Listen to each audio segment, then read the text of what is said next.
Girgenti che sistema una barriera composta da 5 elementi. Vediamo, Marchese di potenza, il gol del Renzo Lo Piccolo Terrasini, il gol del Renzo Lo Piccolo Terrasini che passa in vantaggio con Marchese,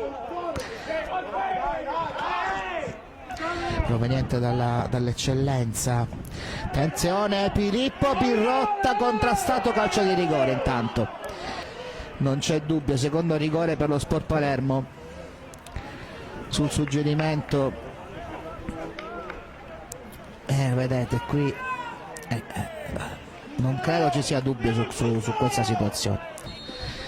Minnone ci vuole riprovare, va Minnone, questa volta spiazza il portiere avversario. 1-1 con il gol di Marco Minnone, che questa volta è letale. Minnone, contrasto, poi Ricciardi la mette fuori come può, Paleggiati,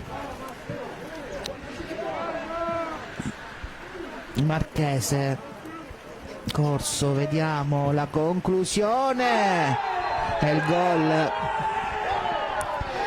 gol di Corso, gol di Corso, e torna avanti al minuto 58 il Renzo Lo Piccolo Terrasini. Marchese raggiunge le 4 segnature stagionali e ci riprova Marchese e risegna di nuovo, e segna di nuovo, clamorosissimo. E qui qualche responsabilità forse qui invece da attribuire a Girgenti c'è.